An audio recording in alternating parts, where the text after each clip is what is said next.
डब्यातून तेल ओतता येत नाही, त्याच्यामुळे ना मी अशी एक पाईप टाकलाय आणि त्या पाईपाने ना सर्व काही तेलाच्या बाटल्या भरून ठेवते। हे देवपूजेचं तेल आहे आणि हे मला दररोज वापरायला लागणारं तेल आहे। तर तिकडे डब्बा राहतो तेलाचा, कुठे जिन्याच्या खाली, पण तिकडे ठेवला आणि बाटल्या तिकडे लावल्या किंवा किटली लावली तर भरून गेलं तरी लक्षात येणार नाही। त्याच्यामुळे ना मी इथं किचनवर डब्बा ठेवलाय आणि इथे ना सर्व काही तेलाच्या बाटल्या भरून घेते।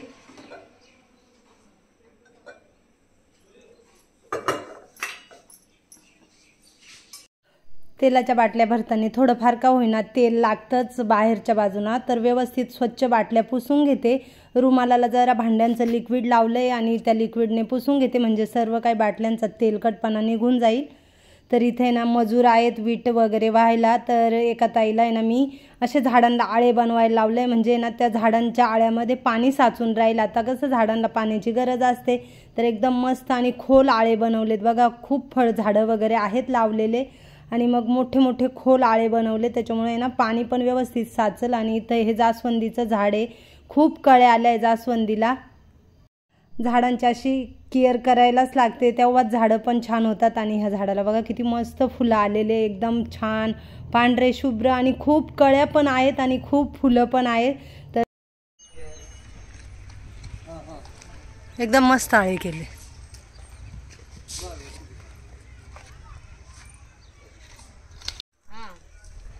ताई मोठाच करा थोडासा, हा इकडनं तिकडनं असं थोडंसं, हा गोल जरा मोठा घ्या। हा हा, म्हणजे कसं पाणी साचलं पाहिजे ना व्यवस्थित।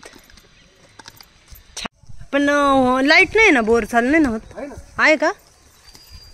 पण होऊ द्या ना, मग तिथं ओल्लं झालं ना तर ती चिडचिड होईल नका करून घेऊ द्या असं।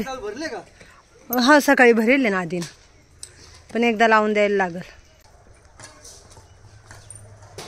एकदा लावून द्या। भांडे लावत होते पण बाहेर झाडांना आळे बनवायला घेतले, त्याच्यामुळे मी पण बाहेर आले, म्हणलं कशा आळे बनवतात बघूया। तर आता किचनमध्ये जाते, भांडे लावते। अजून सकाळी आणलेली, म्हणजे दुपारी 2-2:30ला भाजी आणायला गेले होते, तर ती भाजी आणली ना तर ती पण निवडायची आहे। पालाभाज्या वगैरे खूप आणल्या आहे, आता थंडीमध्ये कसं पालाभाज्या भरपूर मिळतात। तर प्रत्येक जुडी 20 रुपयाला, फक्त कोथिंबीरची 40 रुपयाला जुडी आहे। तर पालाभाज्या निवडून ठेवायच्या। आता मला बनवायचे आहे पावभाजी, तर पावभाजीला लागणाऱ्या भाज्या सर्व काही आता मी चिरून घेते आणि पावभाजीची तयारी करते। तर इथं मस्तपैकी सर्व काही ताजा ताजा भाजीपाला आहे, आजच सर्व काही भाजीपाला घेऊन आले, त्याच्यामुळे छानपैकी आज म्हटलं चला सर्व भाज्या आणल्या आहेत, तर मग आज आपण संध्याकाळला पावभाजीचाच बेत करूया। तर इथं सर्व काही भाज्या व्यवस्थित निवडून घेतल्या आहे, अजून या बाकीच्या सर्व पालाभाज्या वगैरे निवडायच्या आहेत। तर ह्या सर्व भाज्या निवडून आणि फ्रीजमध्ये भरून ठेवायला लागतील। पालाभाज्या ताज्या वगैरे असल्या ना का निवडायला छान वाटतात आणि शिळ्या झाल्या ना का मग त्या निवडता पण व्यवस्थित येत नाही। तर आधी पावभाजीची तयारी करते आणि त्याच्यानंतर भाज्या निवडून घेते। तर इथं सर्व काही मी चिरून ठेवलेल्या भाज्या स्वच्छ धुवून घेते, 2-3 पाण्याने व्यवस्थित धुवून सर्व भाज्या इथं धुवून घेते 2-3 पाण्याने आणि कुकरला लावते, 2-4 शिट्ट्या होऊन देते, म्हणजे छानपैकी भाज्या पण शिजतील। 1 ग्लास भरून पाणी टाकते आणि कुकरचं झाकण लावून 4-5 शिट्ट्या होऊन देते, म्हणजे भाज्या पण एकदम छान शिजल्या पाहिजे।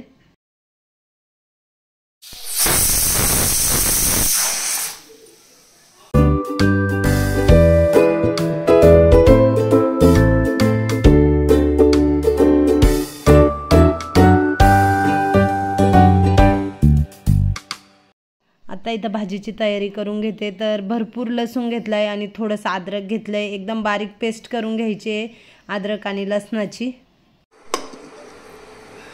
कुकरच्या शिट्ट्या जास्त केल्या होत्या तर भाजी पण एकदम मस्त शिजली आहे। तर आता व्यवस्थित बारीक मॅश करून घ्यायची आहे भाजी।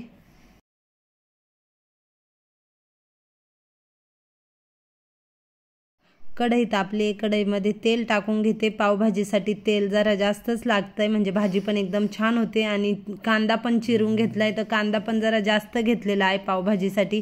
व्यवस्थित आता लालसर कांदा होईपर्यंत तळून घ्यायचा आहे तेलामध्ये। एका डिशमध्ये मी मसाले काढून घेतले, पावभाजी मसाला, घरचं लाल तिखट, हळद पावडर, जिरे, आलं आणि लसणाची पेस्ट करून घेतली मिक्सरला। हे मसाले टाकायचे आहे। एक टोमॅटो बारीक चिरून घेतला आहे, एकदम बारीक चिरला आहे तो पण टाकायचा आहे, पण तोपर्यंत आहे ना कांदा तेलामध्ये व्यवस्थित परतून देते। भाजी इथं व्यवस्थित मॅश करून ठेवले। इथं भाजीतलं पाणी आहे, मला गरज वाटली तर हे पाणी टाकायला लागणार आहे, त्याच्यामुळे मी काढून ठेवलं आहे। आणि हे मॅशर लाकडी आहे। भात तयार झाला आहे। या कुकरला एक दुसरी भाजी लावली आहे। इथं जेवढे मी मसाले काढून ठेवले होते ते तेवढे तेलामध्ये आता टाकून आणि व्यवस्थित तळून घ्यायचं आहे। तर इथं लसूण आणि अद्रकची पेस्ट व्यवस्थित तेलामध्ये तळून घेतली। आता हे सर्व काही मसाले टाकून घ्यायचे आणि छान कमी गॅसवर परतून द्यायचे आहेत। तर तेल जरा जास्तच टाकायचं आहे पावभाजीला, म्हणजे पावभाजी पण छान लागते। बारीक चिरलेला टोमॅटो टाकून घ्यायचा आहे। आज खूप पालेभाज्या होत्या आणि फळभाज्या पण आणलेल्या होत्या, मग म्हटलं चला आज बरेच दिवसानंतर पावभाजीचा बेत ठेवला आहे। तर इथं सर्व काही भाज्या व्यवस्थित मिक्स करून घेतल्या। छान टोमॅटो ना शिजून दिलाय जरा मसाल्यामध्ये, म्हणजे ना पावभाजी पण एकदम छान लागते। तर इथं जे मी मॅशर करून ठेवलेलं होतं सर्व काही भाज्या त्या टाकून घेणार आहे। आणि मला पाण्याची गरज वाटली तर ते पाणी मी ठेवलेलं आहे भाज्यांमधलंच, तर तेच पाणी टाकून घेणार आहे। तर इथं ते पाणी टाकून घेतलंय, व्यवस्थित मिक्स करून घेते। चवीनुसार मीठ टाकायचं आहे आणि इथे ना कमी गॅसवर भाजी आता शिजून देते। मस्तपैकी भाजीला उकळी येऊन देते आणि वरतून बटर टाकते। बटर टाकल्यानंतर आहे ना खूप छान पावभाजी लागते, वेगळीच एक टेस्ट लागते। तर मीठ जरा टाकताना प्रमाणातच टाकायचं, बटरमध्ये पण मीठ असतं।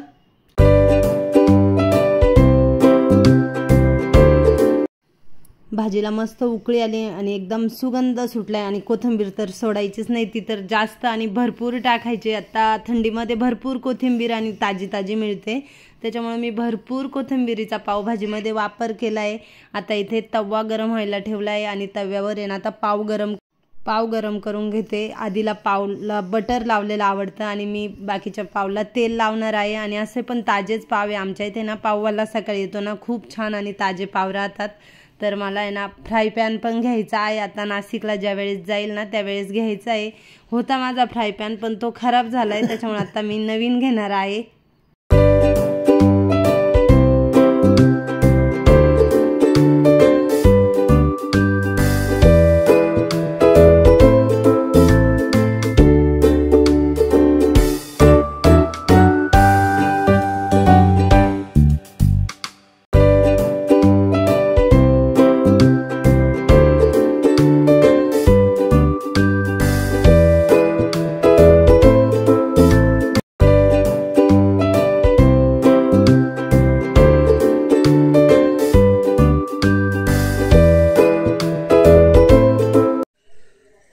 मस्तपैकी पावभाजी तयार झाली आहे गरमागरम। आता पावभाजी मी मुलांना खायला देते।